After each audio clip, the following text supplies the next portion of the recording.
Hello, everyone. Welcome back to the AccuColor webinar series. My name's Ali. Today, we're back with episode 3 of Post Like a Pro.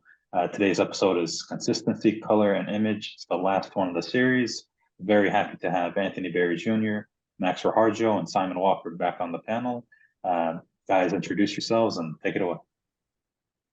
All right. Go by Tony, but Anthony officially. And this is our third session here. I'm a pro video consultant based in Los Angeles, and I'm joined by my colleagues right below me here and over there, Max and Simon.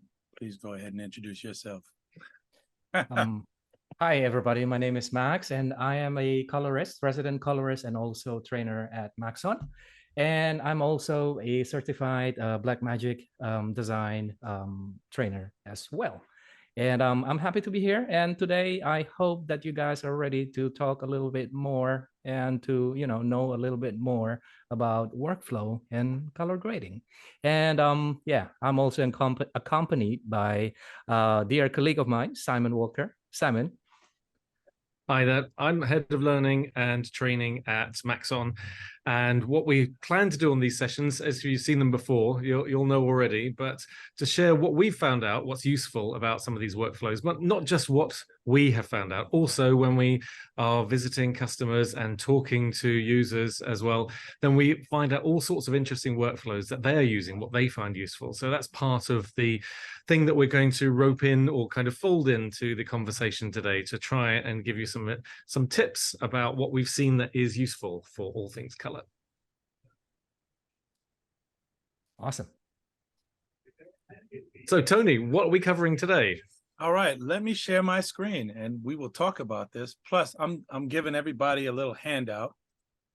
So if you see my screen, let's just talk through a couple of these things. I'm going to go through the checklist here on the left, and then we'll talk about, well, this is right here is a continuous chat, is making sure you're in the right color space, making sure you're viewing things in the highest possible way. So if you have access to a 10-bit monitor, right, such as a BenQ monitor, boom, best thing you could do is stay in 10-bit and not an 8-bit. And a lot of the times people just see 4K and they think 8-bit. I mean, they think 10-bit. So make sure you have a monitor. I rather personally have a 10-bit 1080 monitor than have an 8-bit 4K monitor, if that says anything. But we'll talk through color space, picture settings, and how you can conform a timeline and set that up on the Adobe side or any other NLE, and some of the basic things you need to know, and then some of the Adobe-centric things. And then we'll hand it over to Max. Max will do his work, all of his cool coloring, finishing touches, and kind of go through the checklist of like, how do you get to a good point? And we're going to kind of do this in a relatively quickly fashion, like a cooking show. So we'll have some things pre-baked and we'll have some stuff to show you. And hopefully we can take on a bunch of questions as we're talking through this stuff. So, but I will share this in the chat. And, basically, if you want to follow along, you can have this PDF right here. And this will give you an idea where we're going next. But we're going to start with the Premiere Pro stuff.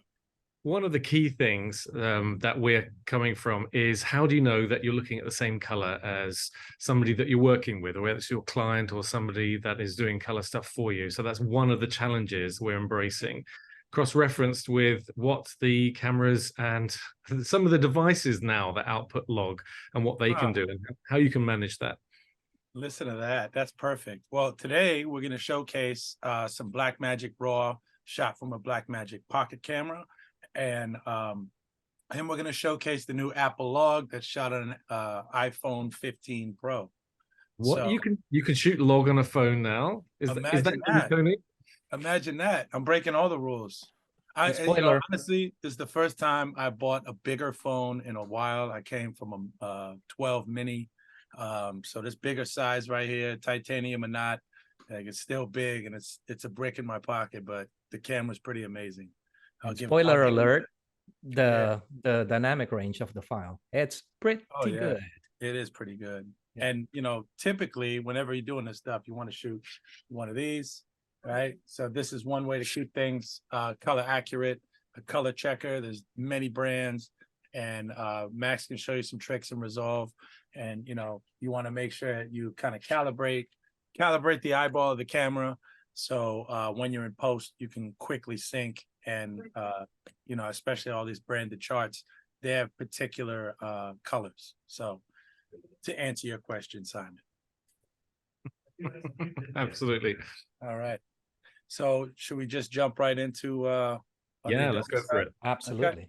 Yeah. So let me just hop in here, and I'm going to just talk a little bit about this media first. So this is all the iPhone 15 Pro stuff, and I'll just kind of show some of the clips. A friend of mine, Audrey, she's a pretty awesome painter and overall artist. She was willing to just whip something up really quick, and we did a little Bob Ross on the front lawn. So she and good sport too. It's hard to do stuff you know, the right way for camera. You know, you can't exactly say, can you do that paint stroke again? Can you go back over that? Can you erase that? Doesn't work like that. So anyway, this is some of the footage from this iPhone 15.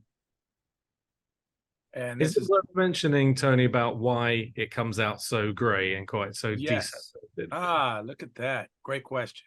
So if we didn't mention it before, Apple Log, you know, versus a typical Rec 709, which is like usually doesn't need that much nudging in color, you know, minor tweaks and it's ready to go. But basically think about it like the ceiling for 709 is like right here.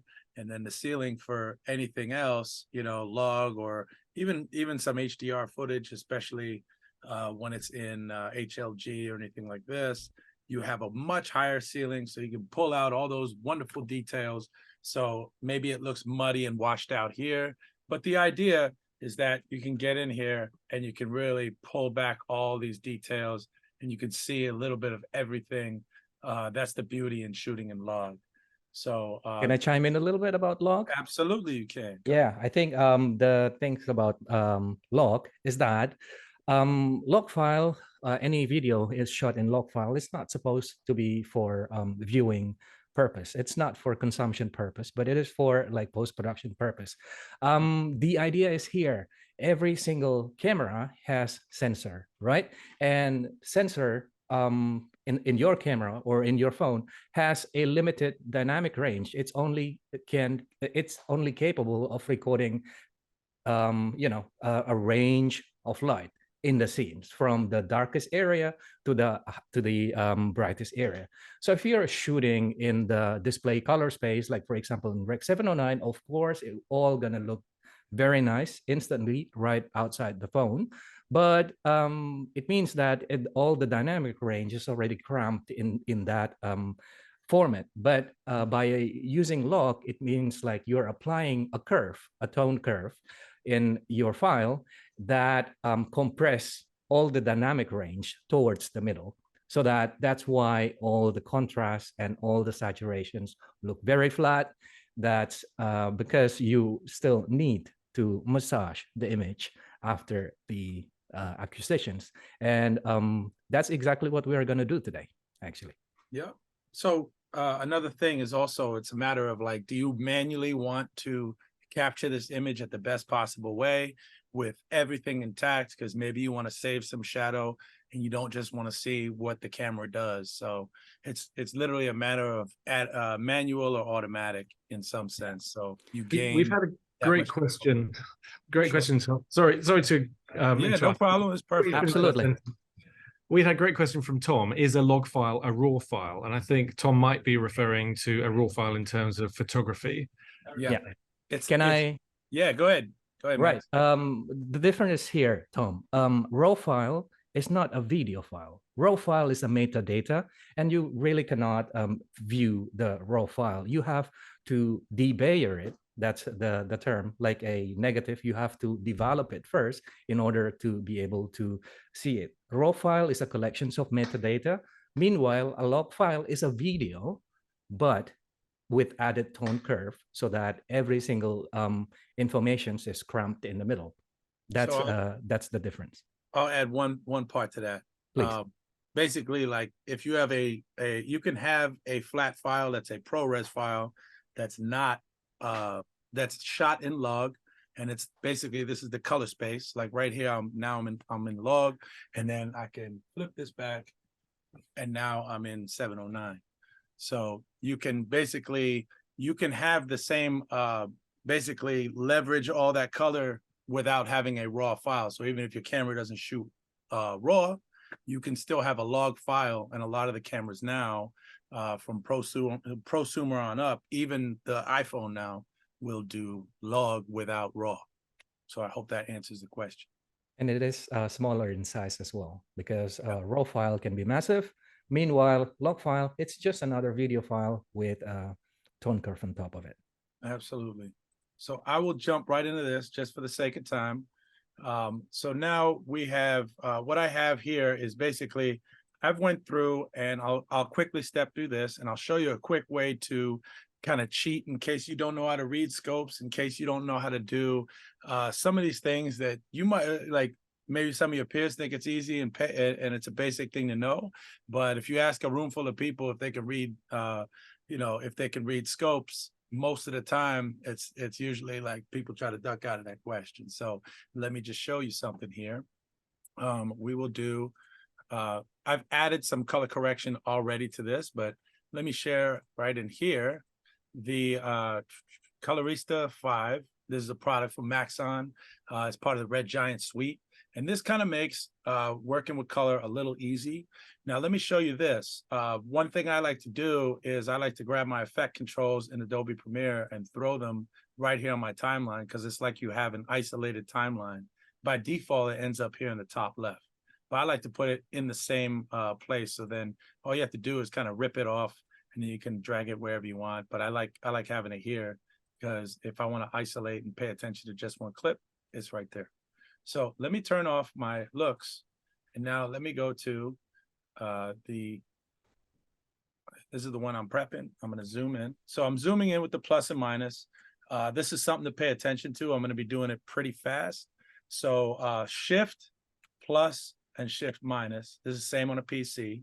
Right? When we start talking command and option, that's when things change a little bit. But shift plus, shift minus is basically going to accordion all your tracks open or completely compress them down, just so you can see the detail in there. And as you can see, I've named my tracks. What I'm basically going to do is, when I mentioned that checklist from before, let's just show you that real quick. So that checklist from before, we're going to duplicate the sequence, right?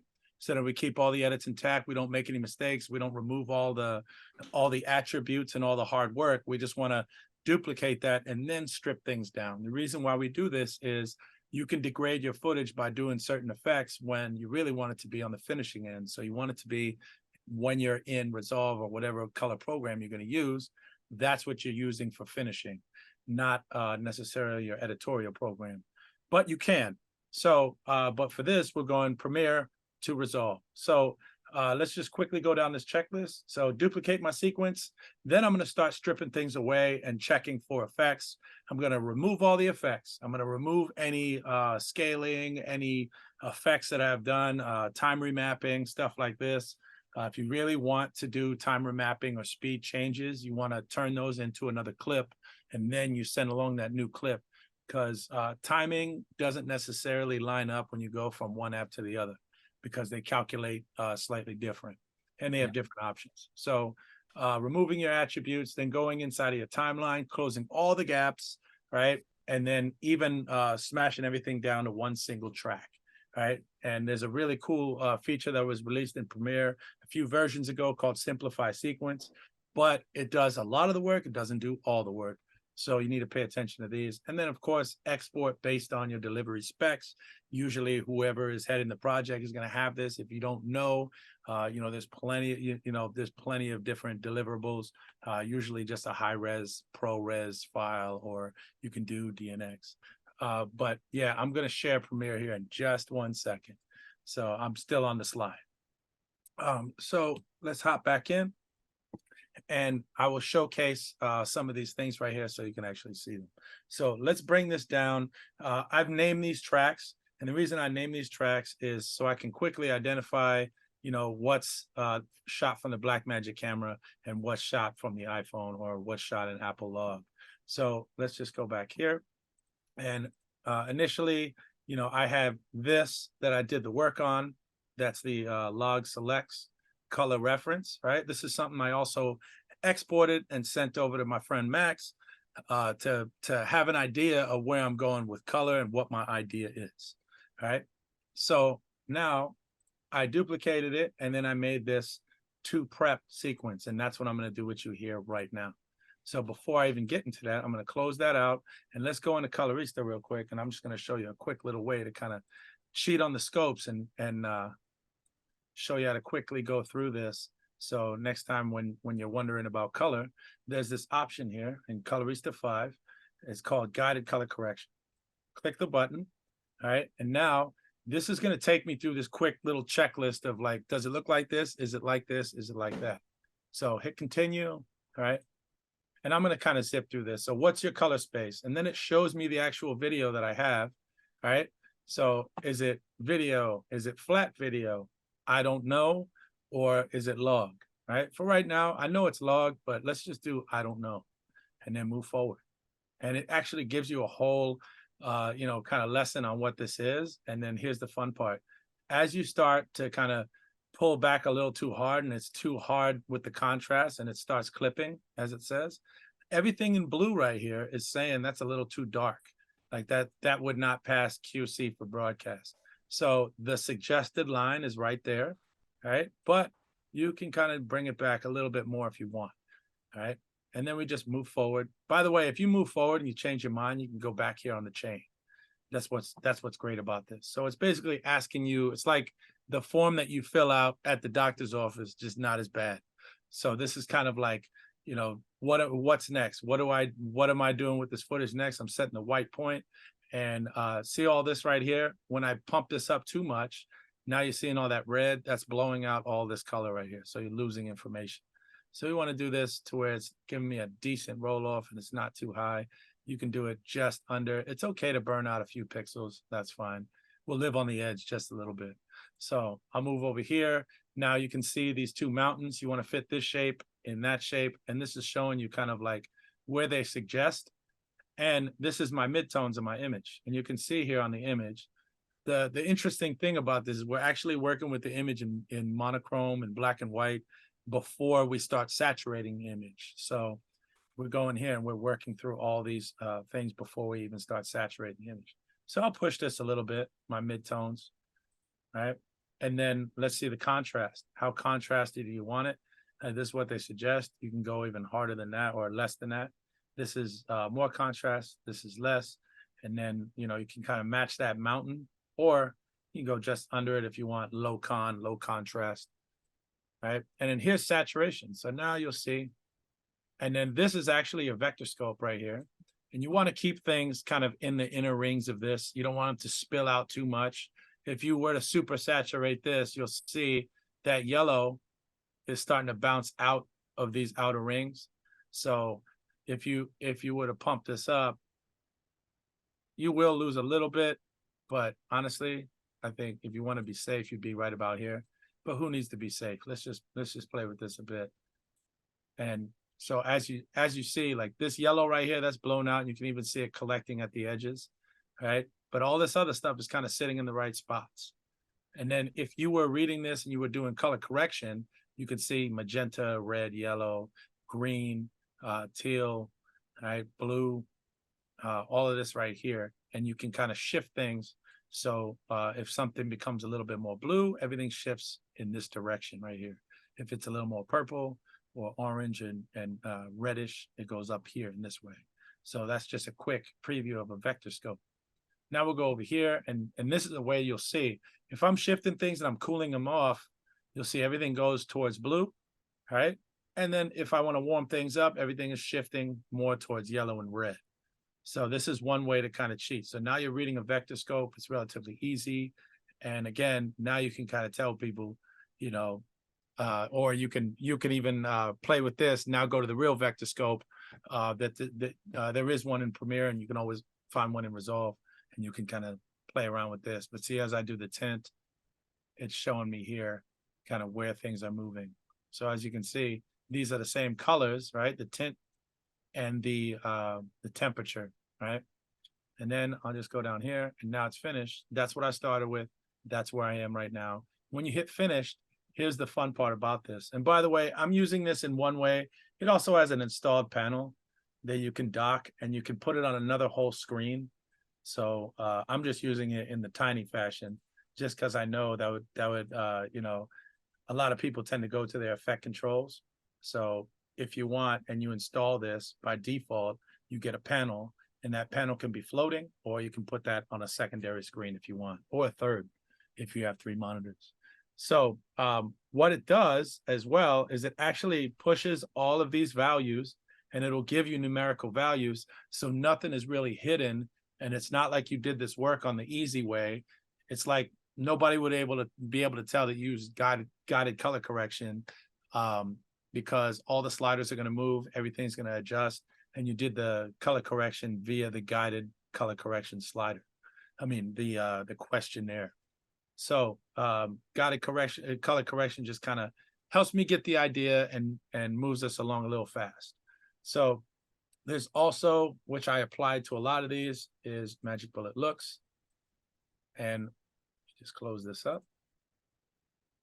And this is a quick way, just in case you're not a colorist like my friend Max here, and like Simon kind of is, I don't know. You correct me if you're still color grading, Simon.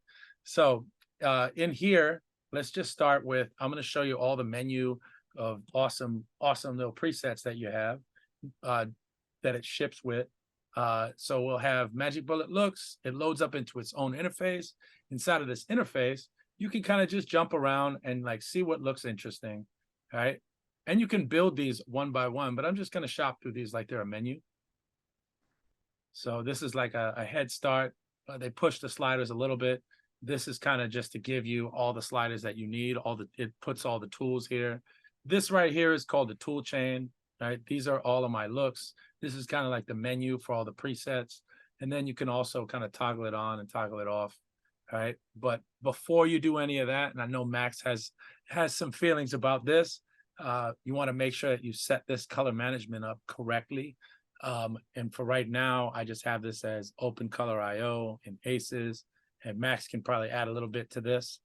There's some presets already set up for you. So if you're working in 709 or if you're working in P3, right? And then, you know, the difference is you have a lot more range to work with when you're working in this Open Color IO versus 1D.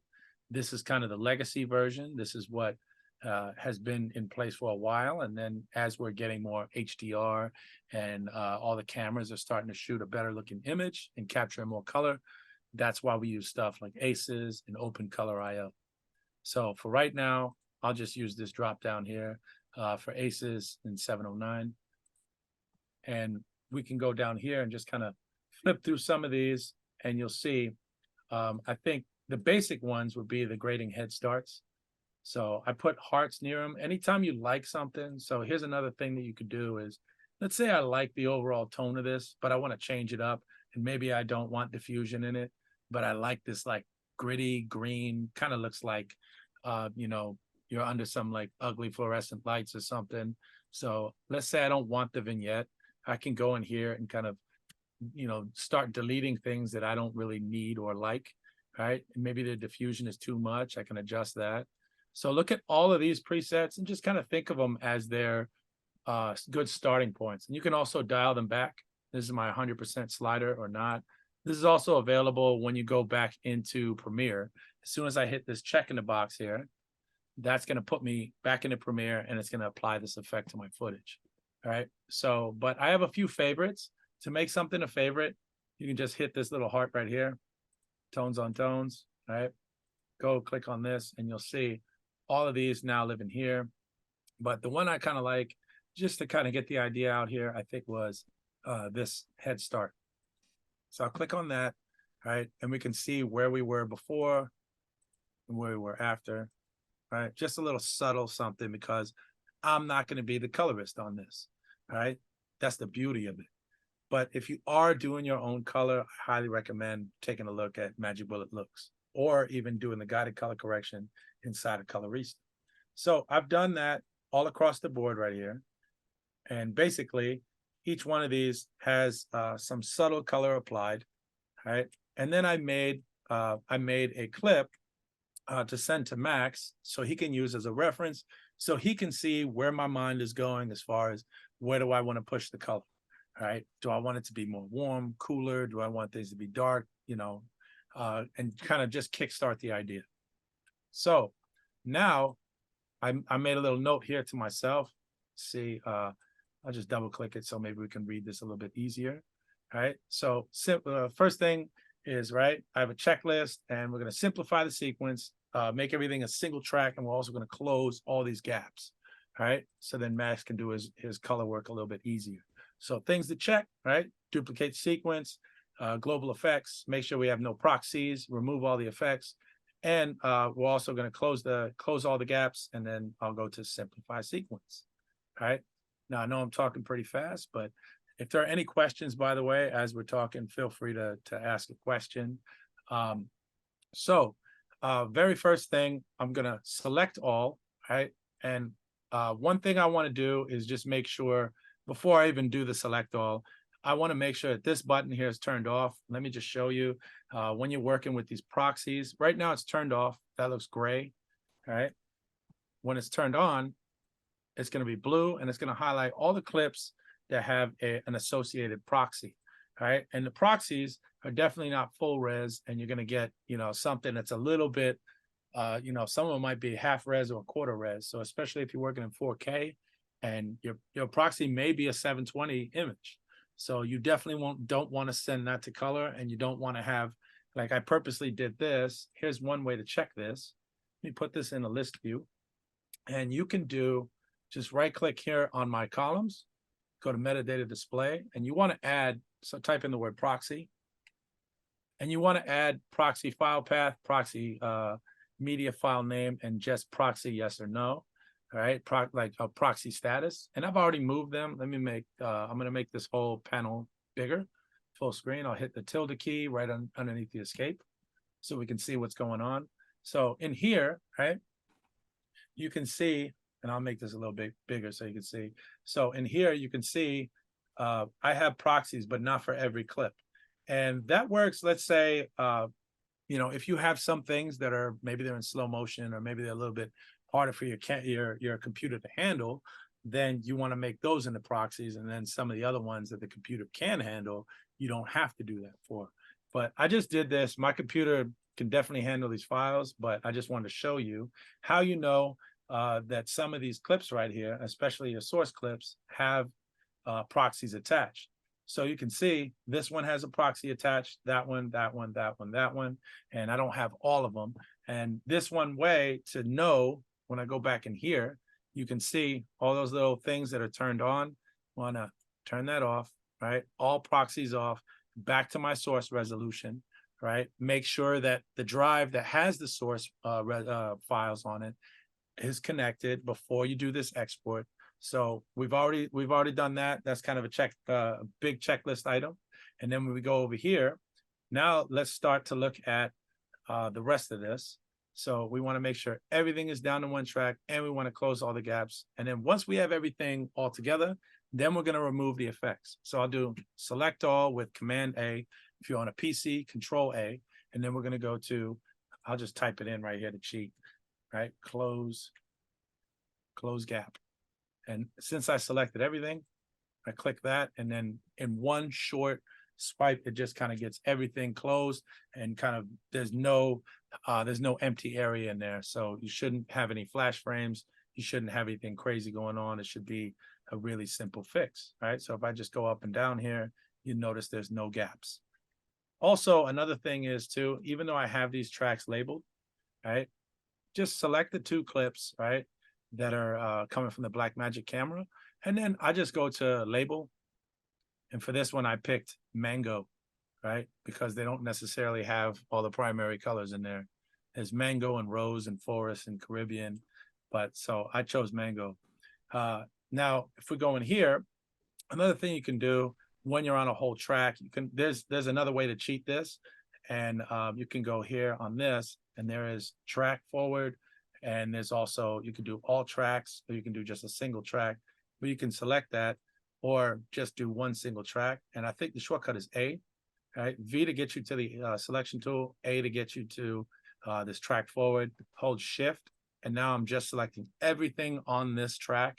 This is the manual way to do it. You know, so and now I just hold the option, which would be the alt on a PC, and then hit up or down. All right. But let's let the computer do the work. So I'm now going to just go back to the selection, but I just want to show you the manual way to do that.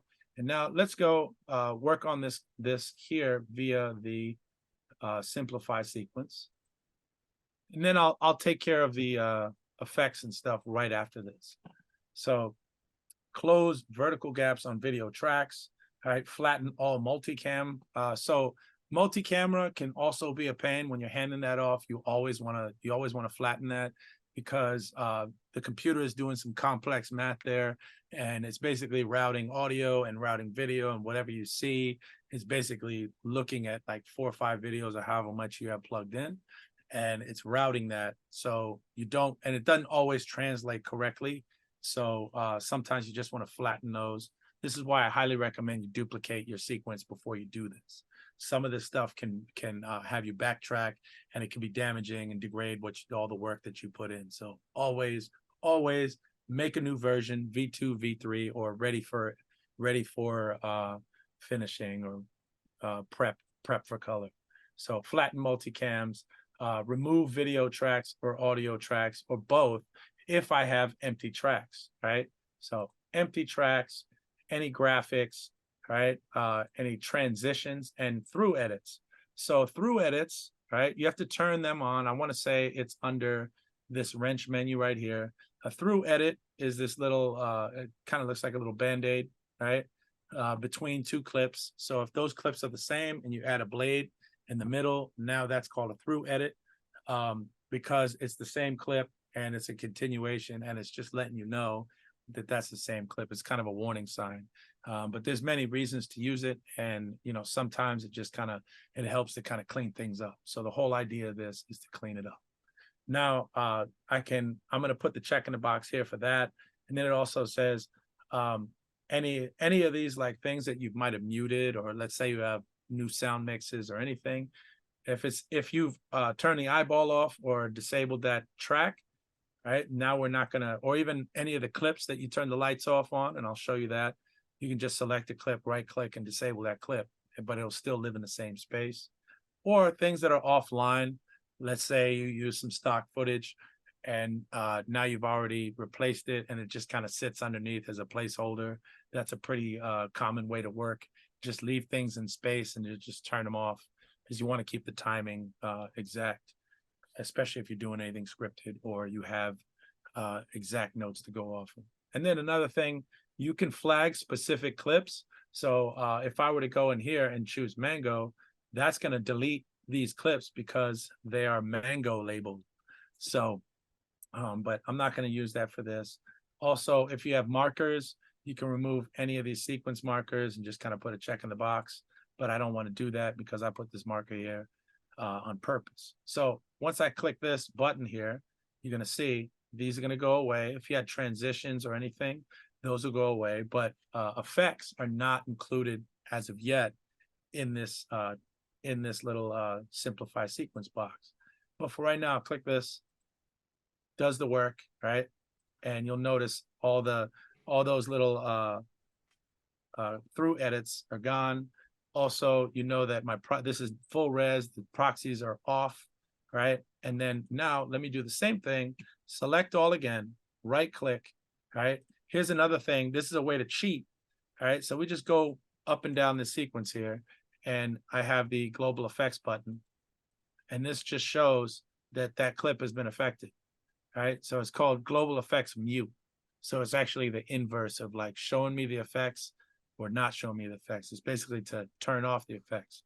So that's how you know that this clip has effects on it. So global effects mute.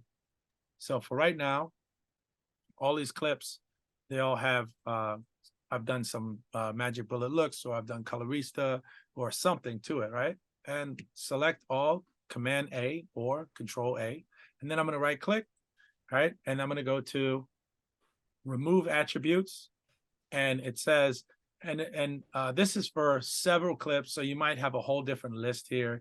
Even if it's not applied to every clip, it's just going to populate in here, and you can choose or kind of, you know, pick each one of these check in the boxes if you want, or, you know, exclude one versus another. But for this, I'm going to remove all of the effects. So I hit OK. And this is also motion and opacity and time remapping. That's all what I call your fixed effects. That comes with every clip, like sizing, scale, rotation, opacity, all of that. So I'll hit OK. Resets everything. Now, when I go down here, if I hit this global effects mute, it does nothing because I basically deleted everything here. And then it's also reset everything when I go to effect controls and I select this clip. Everything here is reset to 0. So even if I were to click here, it does nothing. So that's one way to kind of just double check and make sure that everything is here. So we just looked at our checklist. I'll just list it out. You know, so duplicate my sequence, check for effects with the global effects button. Make sure that my proxies are not on, and then also remove all the attributes, removing all the effects, time remapping, opacity, and motion, and then closing all the gaps. That's up here under. So we go close gap. You'll see it's under sequence menu, close gap. If you select all, then it'll affect your whole timeline. And then if we do simplify sequence is under this timeline menu as well, right here. And then the other thing was to turn on through edits, duplicate frame markers, right? And then effects badges, and of course, show the proxy badge, right? And this is located under that little wrench here in the timeline. So most of the time you want to see all of these. If you want to do away with the names just to save yourself a little space and sanity, you can. But all of that stuff applies, and it really helps because seeing that badge is on and off, even though you see this button is on and off, it just helps to know that's going to be full res when you export it. So besides that, again, if there are any questions, what I will do is just kind of move this along to max. And once you've already done the simplify, it duplicates my timeline, right? As you can see, now I have three timelines, and one of them is named after this. It's following exactly what I was telling you about, duplicating your sequence and versioning up. So now it says that this one has been simplified, all right? So again, we've done all the checklist. Now we do the handoff, go to export, and you could pick something that looks a little bit, and by the way, another great way to kind of choose what your proxy is to make these watermarks. So in here, you'll see I have a Maxon 1 watermark. I've made a BenQ watermark, you know, and these are very subtle ways to kind of remind yourself that I'm not looking at the full resolution, right? But that's just a preset. That's not what's actually on my timeline. But for this master right here, this, you know, setup for color, I'm going to send this, also change the name, right? It's now not called simplified. It's also called selects to color. And then now I know that this is going to max, to color, and just remove anything here. We don't want any of these effects. We don't want, we can add metadata. We'll leave audio on. We don't necessarily need it, especially if you're working with a sound mix. And yeah, any things like window burn or stuff like that. But again, you can make proxies and stuff that reminds you that you're using proxy media. I mean, you can make watermarks to show you that you're using proxy media. Other than that, click export, and then I'll hand this over to Max. Thank you, Tony. Yep. That was very awesome. I'm not aware of the simplified sequence. That's actually a lifesaver, because for us colorists, a simplified sequence is a must, because if you have like a stack sequence and somehow there are clips that don't need to be graded, that will lead into you know, longer longer session. sections. Let me share my screen. Uh-huh. There you go. I hope you can see my screen now. Do you see resolve? Okay, perfect. So as I receive Tony, how do you call it, file, there are two things that I can do. But first, instead of like showing you from the beginning, why don't we just work backward? And here is like the final piece that I already grade. So before, this is like the, how do you call it? The image. I got the Apple log image, and after the grade, it all looks like that. So if I play the whole finished product, you can see that everything looks very nice. It's colorful, contrast is healthy, and the look itself, it's not a very, how do you call it, heavy look. It's we are aiming for something like very natural, as what Tony already mentioned before, and as what he burned in as a reference file for me. So that's just a little preview of what we did with the grade. So it's just a simple and natural grade. Max, can we default to the checklist? Can we go over the checklist before you Yeah. start digging in? Absolutely.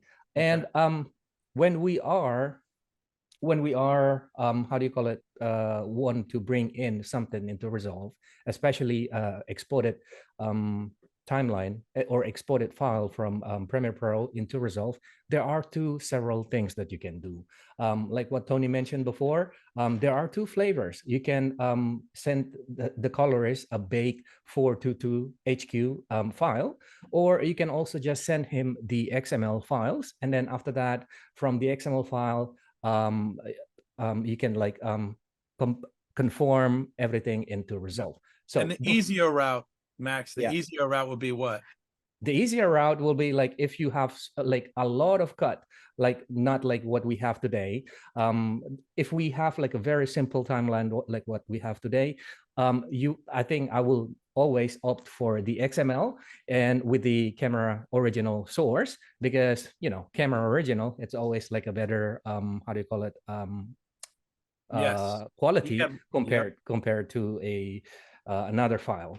Like the other one, if you have like a massive timeline and massive camera original files, and you just want to select, okay, I'm just going to like host the final video in YouTube, and I am not going to how do you call it, submit it for the OTT platform like Netflix or Amazon Prime out there. I think the baked master, it would be just fine. So Tony can send his 422 ProRes file, and then for me, I can bring it into Resolve and I can chop them, and I can show you that. So here, so for example, I have a empty timeline here. So if I want to bring something like what Tony already gave to me, so hang on. All right, we have something. So for example, just take, for example, if this file over here is the one that Tony want me to grade. Spoiler alert, this is a reference file, but more on that later. So for example, if I want this to be the graded bake master graded file, I can just create a timeline from this. So right click, create new timeline using selected clips, and then just create one, go to the edit page, and from here, you can go to the timeline, and from the timeline, you can select detect scene cuts, right? Once you detect scene cuts, and Resolve will perform its magic, detecting all the cuts in that is happening in the clip, right? So by doing that, now you have like this very neat chopped timelines. And if you go to the color page, you see that it's all already been chopped, and now you can just start your grade, which is great. But the other things, if you want to use an XML file, what you can do is that, let me just delete everything here. As Tony export the XML file, first of all, he has to export an XML file for me. And for example, we have an XML file. I can just bring this XML file by going into the edit page in Resolve. And from here, from the edit menu, I select edit and import. Where is it? Import. or file, sorry, file, import, timeline, right? So, or media, sorry, timeline, Control-Shift-I. There you go. And from here, I can select this XML and press import. And then after that, you can just hit OK. Everything will be laid out perfectly for you, right? So this is another way to bring your how do you call it, exported timeline from another host app into Resolve, right? By using timeline. So there are two flavors, Baked Master, if you want an easy, how do you call it, file transfer, for example, because it will be It's a lot lighter weight. less, Definitely exactly. a lot lighter weight. But if you want more quality for the end result, you can use the XML with the camera original file, right? So in this case, let's stick with the what we already have, and in this case, we have like the XML file. And let me select back. Let me switch back to my graded project. And in this case, what I did is that I create the grade inside the color page. And what I did here is like pretty simple, right? For example, what we did is that we create one look using Magic Bullet looks, right? One master look using Magic Bullet looks. And that is like very simple. Let me just like disable everything so that we can really see.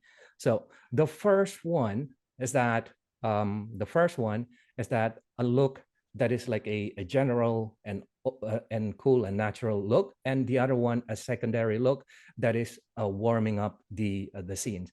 But everything, if you carefully how do you call it, if you pay close attention, everything is like done inside a very how do you call it, organized framework.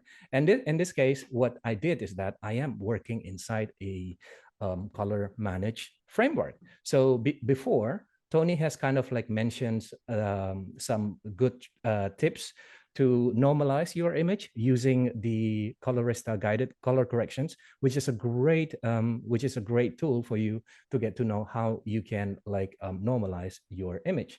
But if you know how to use color management effectively, you are in for a great treat. So for example, as I receive the how do you call it, the file looks like this, right? It all log, so all is flat, and I need to somehow have a very nice starting point. So for example, here in my note, by the way node work is left to right. So for example, here I have one node, and if I click add node, add serial, I will have the next node labeled as 2, and anything that I will do in node number 1 will be processed before the one that I do in node number 2. So let us create another node. So we'll have like 3 different nodes. The idea is that I want to show you how I work inside a color managed framework. So take, for example, before you have to do things like slide things here and there, but guys, we are in 2023. There are easier way to do that. That is using science, right?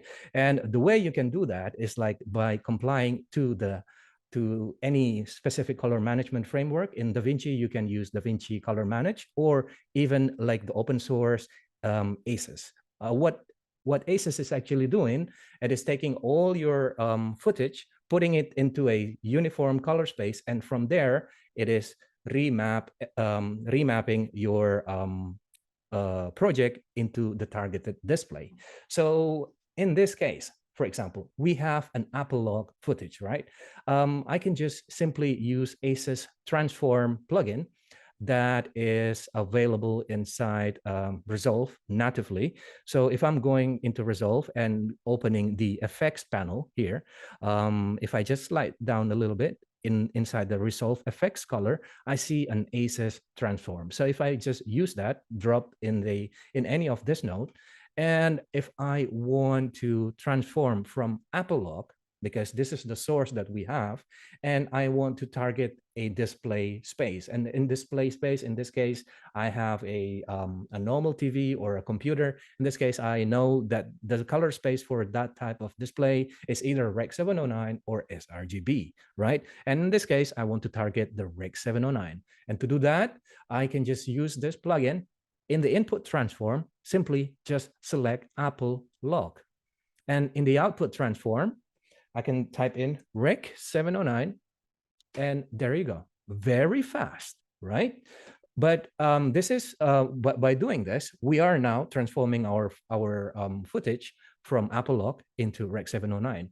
So, but anything that we do after this node will be carried in Rec 709 color space, because we already like remap the color space in node number 3. And if we are doing anything before node number 3, because it is transforming from Apple Lock to Rec 709, we are doing the adjustment inside an Apple Lock. But I don't want that. I want to work inside ACES. How do you do that? It's very simple. So let me reset this node. So I have three serial nodes. So in the first node, I will use ACES transform. And in the third node, I will use another ACES transform. And in the first node, I will select the input transform from Apple Lock. And the output transform, I want to output it into my working space. And in this case, I will use my working space in ACES CCT. It looks even flatter than before, right? And but that just like we are moving from one lock to another lock environment. And now in my lock number 3, my final node, sorry, in my node number 3, not lock number 3, what I'm going to do is that I will tag the input transform from ACES CCT and the output transform to Rec 709, right? And here, by doing that, I successfully recreate what I did with just one node before. So before and after. So anytime I want to do anything here, so for example, if I want to use magic bullet looks to create looks inside Resolve in ACES, because we are in ACES, we are sandwiched between these two nodes in ACES. If I'm doing anything in between, I am performing the adjustment in ACES, right? So in order to be able to view the correct image, at the moment, I have a correct image in my viewer in Resolve, but my viewer in Magic Bullet Looks is not the correct one.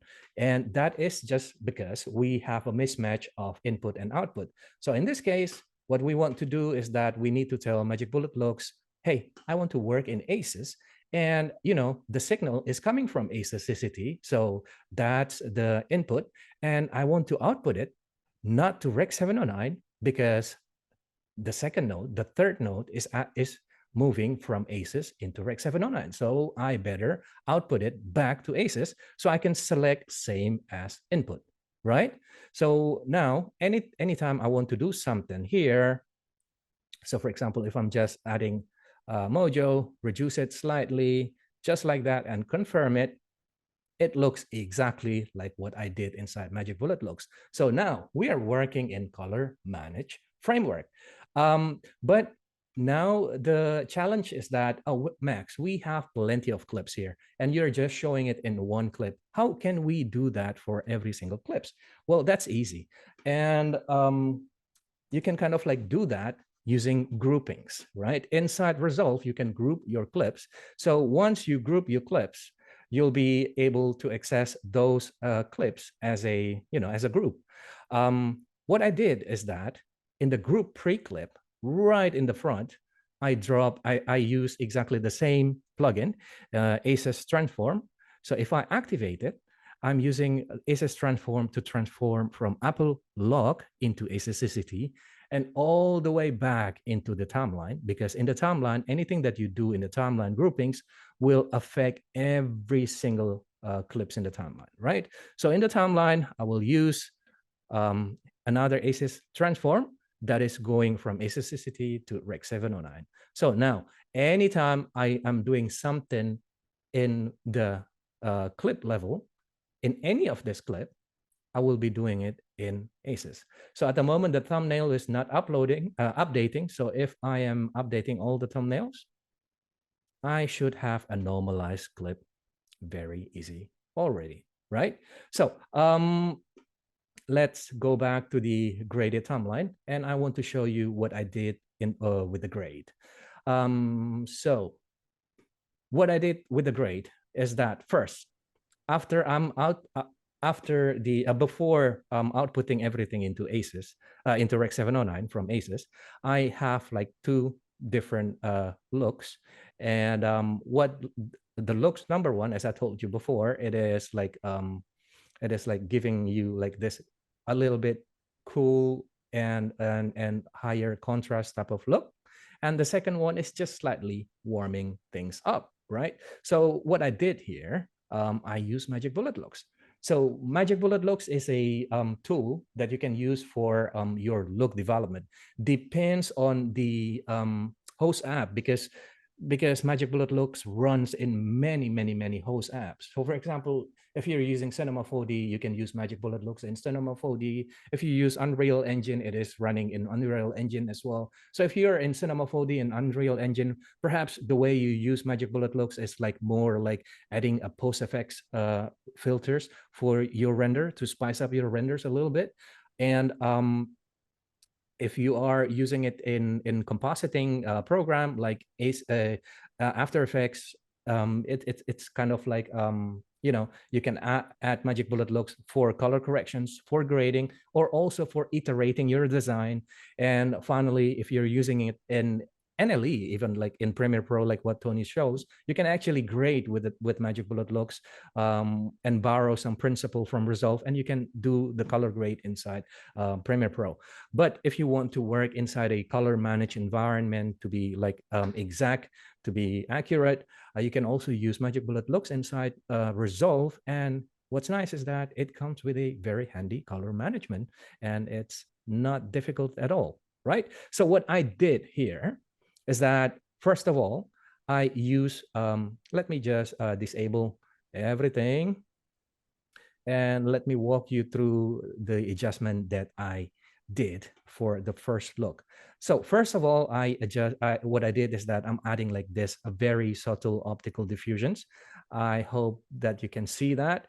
And it's a preset called Glimmer Glass and halfway, half strength. So optical diffusions is a it's a tool to emulate diffusions on your image. What's nice with this optical diffusion is that it is very accurate, and it was developed by respecting the principles of 3D rendering, that is energy conserving. It means that anytime you use like optical diffusions or halations tool inside Magic Bullet Looks, it's not going to change the amount of exposure so much inside your image, because it's just using the available light in the scenes and then just like modifying it from there. It's not creating its own source of light. So that's what's nice, right? And it comes with tons of presets based on the professional diffusion filter in the market. So for example, if you are familiar with Tiffin diffusions or Schneider, anything, you can probably find them here, right? So for example, if I want to just change it to Black Promise, like everybody's favorite, Black Promise, I can do that. But, you know, I'm a big fan of Glimmer Glass. And the second one, after adding the optical diffusions, I'm adding a contrast, right? So it's a very slight contrast, and I'm just adding contrast separately with a contrast tool. And of course, I'm adding clarity to add a little bit more textures, right? Because we know that the log file, it is very flat, and there's no post-processing happening in the image. So there's no sharpening happening in the image. So you can kind of like want to add a little bit more textures in your grading. So I can do that by adding clarity and also adding a film grain right at the end, and that is through Renoiser. And what's nice with Renoiser is that here, let me just show you. Maybe I'll search for some like a here and this like sharp line here. What's differentiate renoiser with another like a grain in the market is that renoiser is not just a simple layers of grain laid on top of your image, right? Because it is a tool, parametric grain tool that generates virtual grain on your image. So for example, if I'm just selecting a very obvious grain on your image, it is actually rebuilding the pixels on your image, and it is putting in some virtual grain in between and kind of like adding these textures. And what's also nice with Renoiser is that it comes with a lot of different presets. Like for example, the one that I love is the Modern 35. It's based on a 35 millimeter film. And as you can, if like it's a common knowledge that, you know, anytime you are using film emulations or something like that, if you are shooting film, you know, normally sees more grain in the blue channel compared to the green and the red channel. And that's actually what this presets is actually doing. And that's nice with the Renoiser. You can change the amount and the size of the grain in each color channel. So, and not just that, not just the color channel, you can target the image tonality. So for example, if I want a more grain in the highlight, I can do that, but less grain in the shadow, the options are theirs. So you are very flexible by using Renoiser. And then after clarity, I'm using duotone to separate the highlight and shadow. And in this case, in the highlight, I'm adding some warmth and some coolness in the shadow, and it's just default settings. But instead of using it 100%, I'm using it like very subtle, maybe around 30, something like this. And that's also another thing. All these tools that are available inside Magic Bullet Looks, every single thing has strength slider. So for example, if I want to use like perhaps a lens distortions, right? Maybe I can change the distortion slightly to mimic as if it was shot with a vintage lens, and it has like this distortions. And if you notice, if I reduce the strength, it is also reducing the amount of the distortions very nicely, right? So that's one quick word about the strength slider. And the next one, I'm using Colorista. And as you can see in Colorista, I'm just like bringing the luminosity of the red, the lightness of red color down a little bit. So the red color in the image will be a little bit darker. And after that, I'm using color remap to add a little bit more saturation. So in this case, color remap is a little bit more color science, color science, how do you call it? True to color science tool. So you can, if you a big fan of color science, you're gonna love color remap, because there are options when you're using color remap. You can choose either if you want to use the adjustment in different color model. So these are a little bit, you know, these color model gonna take a little bit more time if I try to explain it. But if you know your color model, you're gonna love color remap. And last but not least, I have a channel mixer to just add slight green in the blue channel. So the total net of my look is just like that. And as I confirm it, it is giving me like this look for all of my, how do you call it? Images, right? And that's not the end of the story, because I just want to add some warmth in it to make it a little bit more sophisticated. I'm using another instance of looks. And instead of using another instance of look after the first look, I'm using it as a parallel node. So all these looks will be processed simultaneously, and then the net will be calculated in this how do you call it, mixer. And then after that, you can do your final output into Rec 709. And what I did in the second look is also very simple. The main ingredient here is this warm color blend filter and optical diffusions and also halogens, right? And if you notice, the strength is at 25%. So the total net of everything before, after, very subtle. And what makes the look sing is the grade under the look. Right, let me talk to you about the grade under the look, because if you see that, oh, they are sharing some similarities here, because you know what, when you are grading, you can also work with a note structure. And note structure kind of like giving you some like, you know, organization, so if you like, to your grade. So let me switch to a empty timeline here. Well, it's not really empty. It is already normalized in ACES, but we just don't have the looks and we don't have the grade, right? So I want to talk to you about the, how do you call it? About the note structure. So for example, if you are careful about your grade, you can be like really organized with your grade, but it's not a must, but it is nice to have, right? So what note structure will give you is that it gives you like some kind of like muscle memory, so you know how to navigate. So the first one, what I normally do in my note structure is that I want to do my noise reductions, and then after the noise reductions I will add another note, and this is perhaps I want to do my balance, and after the balance I can add another note, and this is perhaps my contrast ratio, and after the contrast ratio I perhaps want to add my exposure. And after the exposure, let me add a saturation. This is the way how I like to work. And I can add another note. And if you press Command P, you will create a parallel note. And in this case, I can create a parallel note in case I want to do like a dodge and burning to my image.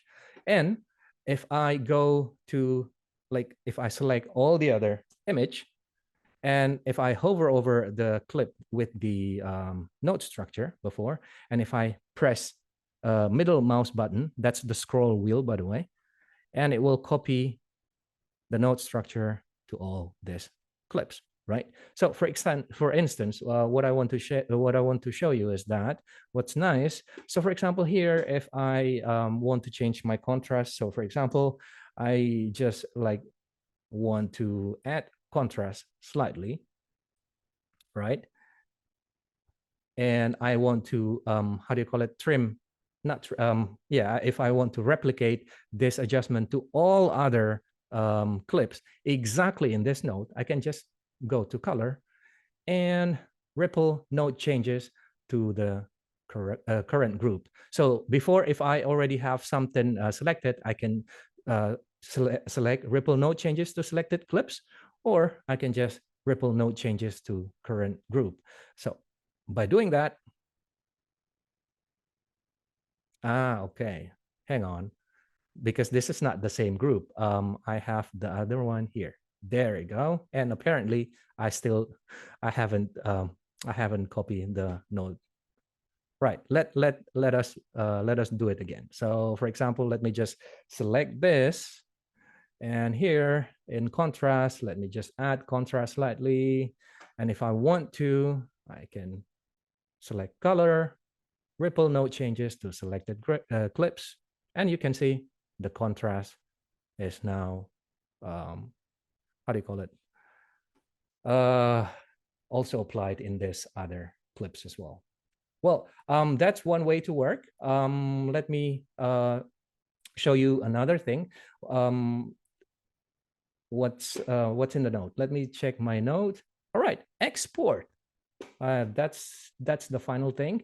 If I switch back to my graded clips. So once we finish with all our grading, which is at the moment, it's like a very, how do you call it, simplified versions of that. Of course, we can go even deeper if the time allowed, but I have my eyes in the time. Seems like we are, how do you call it, almost running over our time limit. But if you may, let me just borrow some minutes to show you the export process. So once you have your color grade into your clips, and you're satisfied with this, right? And be sure that, you know, we are working, in this case, I'm working with Tony, and we are using a monitor that is capable of previewing Rec 709 in its full capacity. So if you see my monitor on-screen display, it is showing me that I am at the moment in Rec 709. So if Tony is setting his monitor in Rec 709, and I will be sending the exported clip, and we'll be asking him to set his monitor to Rec 709, he will be able to see exactly the same thing that I am seeing here. So once you are, Max, yes. you got a question while we're talking about this. Yeah. Basically, if you were to get, when you were ready to finish and send your graded video back, like what is the best codec format to send it back in? Would it be ProRes 444? Let's say, you know, this one in particular is ProRes 422 HQ or just ProRes 422. Well, I mean, if I am doing it like the very last pass for the how do you call it, for the upload, I probably just target the target display, in this case Rec 709 gamma 2.4. But if there will be another finishing to be done later on, I will just keep it in ProRes 422. So basically, if it's not the full bandwidth, you're not creating more. You got to match whatever the highest quality exactly of that file. If that answers the question, yes. Daniel. So let's say, for example, I'm happy with this and Tony happy with this. There's no final, there's no extra, how do you call it, work that needs to be done after this. And what we want to do is just to target the whatever platform that we want to upload this. And we can go to the delivery page. And then here we can just select the H.264 master. You can select a particularly good name for this one. So I think this is painting. And you can define the locations. And in this case, I already defined the locations in my desktop. I press save. And under the video format, now you can choose if you want to use an MP4 or a QuickTime. And in this case, I'm using a QuickTime, and the codec is H.264, right? Resolutions stays as it is. It is in Ultra HD, so nothing changed in that area. And encoding profile, it leaves in auto, or I can also set it to high, but auto is fine. But the one thing that I want to show you, the one that's really important, is that when you are exporting the file, and the file it's supposed to be previewed in a QuickTime player, there's one thing that you really need to understand, and there's one thing that you really need to pay attention when exporting, is that this color space tag, because the player will read the metadata of your profile, and you need to giving the correct tag to your players. So if you're playing the video in any other player, you can leave the color space empty, the color space tag empty, or same as project. But there is this thing happening with the QuickTime player that is showing a slight gamma change. So to alleviate that problem, if you want to have exactly the same contrast amount that you're seeing in your inside Resolve, you can simply tag it the color space Rec 709, and the gamma tag, instead of gamma 2.4, choose Rec 709-A. And once you've done that, you can add to render queue and hit render, and you're good to go. That's a really interesting trick, because for a long time we've had this issue of different gamma curves for delivery formats on different systems. So that's really nice. Is that a recent addition, Max? I think it is available since Resolve 17, so it's since last year. Yeah, it's quite recent, Simon. That's one of the main problems we've experienced when we are sharing footage. Not just that, but the concept of how do you know which that the user who's viewing your graded footage is viewing the same colors. Could you talk about processes for that? Exactly. The easy analogy for this is that, you know, like, why do you have to get your color as accurate as possible when you are mastering your image? And in this case, normally when I'm grading professionally, I always use a reference monitor, a monitor that is capable of viewing like any color spaces that you're targeting in the, how do you call it, in a very accurate manner. Or also you can use monitor that calibrate nicely. The thing is this: using a monitor that is like can show you exactly the same color, it's like throwing a dart and hitting the bullseye, right? So from the middle point of the bullseye to the outer ring of the how do you call it, the target board, you see that there are a certain distance, right? So by making sure that you're hitting an accurate color in your mastering, you only keep like this certain distance. But when you are mastering your image in a slightly inaccurate monitor, so for example, just imagine if instead of throwing the dart not in the bullseye, you're throwing the dart somewhere in the 5 o'clock.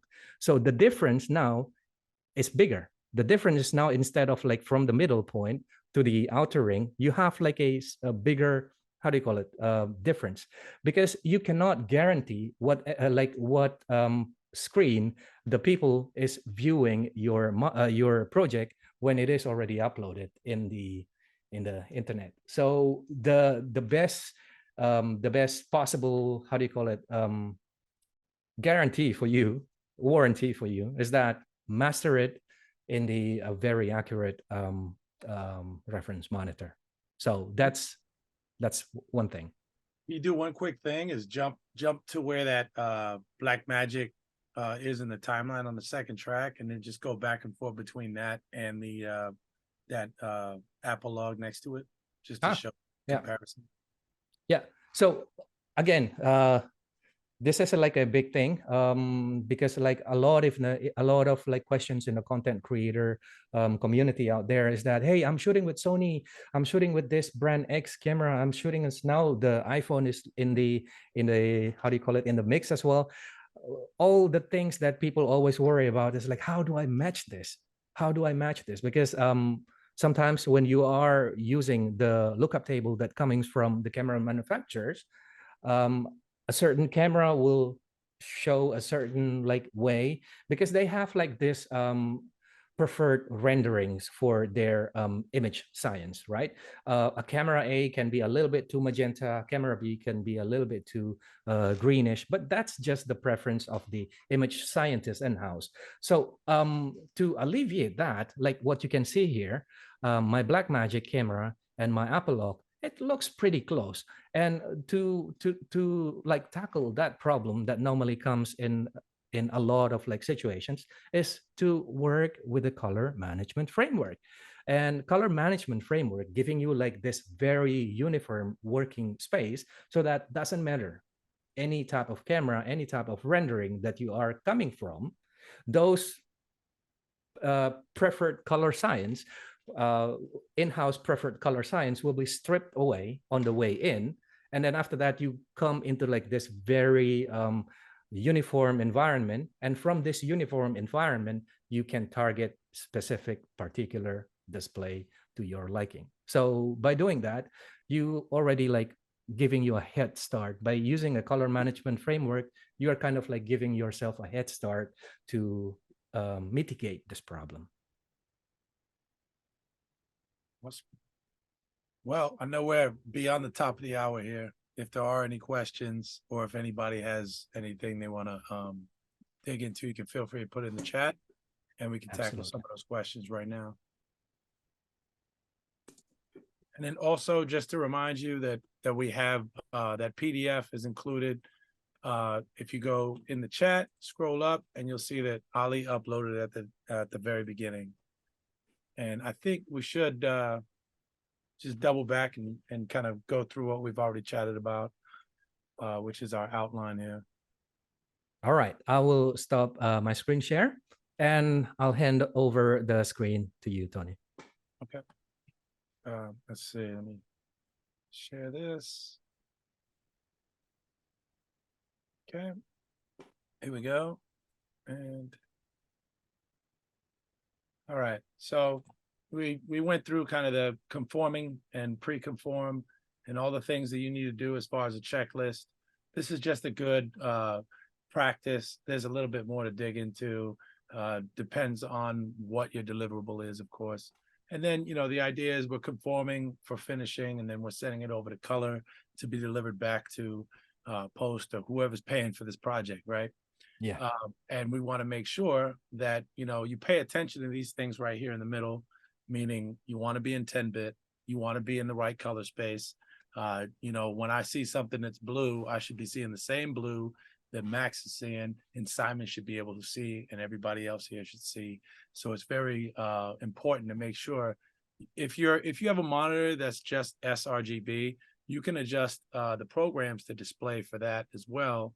So you have something that's similar, but you know, whenever you're displaying some of the stuff, you want to make sure if you have control to have something accurate, such as a P3 or 709. And then Max is taking you through the color workflow. And we discussed having either a flattened file, like one big master file that's already flattened, a little bit easier to work with. Sometimes you get something that's like 100 gigs versus something that's like 10 terabytes, because if you do the XML, that's ideal, yes. But at the same time, you need to make sure you have the right amount of storage for it. You can't just do it on your desktop. And your files need to be managed and handled correctly, or that can get pretty sticky and pretty ugly pretty quick. So, you know, if you're doing XML, make sure file management is you know, priority in your post process. Otherwise, just do the flattened file, or you can even kick out a file that has, if you did it in Resolve, you can kick out a file that'll give you a little bit of handle, or you can export some of your media with handle as well in Premiere. So you don't have to bring over the full clip, but you just, if some clips are in RAW, so if there are 3Ds, if they're Blackmagic RAW, Sony RAW, anything like this, you're going to have to transcode if you're keeping just handle and not the full clip. So main thing is, a lot of people like to roll and do all of their different takes and without cutting the camera, or they do really long takes, or they have a lot of stuff that not everybody needs to see the light of day, you know, whether they're cursing on camera or whatever it is when you're working on set. So a lot of that, you know, is kind of handled by making a flattened file and sending that over and doing a scene detect. That's the easy button. Yeah. But other than that, thank you, Max, for going through the color workflow. Thank you, Tony, for preparing the timeline in such a wonderful way. I'll stop sharing my screen here, but again, you know, and thank you everybody for your time. Thank you, Simon. Thank you, Simon. Yeah. Thank you, Ali, wherever you are. I'm still here. Okay. So anyway, that concludes today. I know we went a little bit beyond our time, but this is a pretty dense subject. There's a lot to it, and you know, we want to make sure that we can give you something accurate and not talk like, you know, we're the Micro Machines commercial. So if anybody gets that reference still, but anyway, that's all we got. Ali, do you have anything else? Or Simon?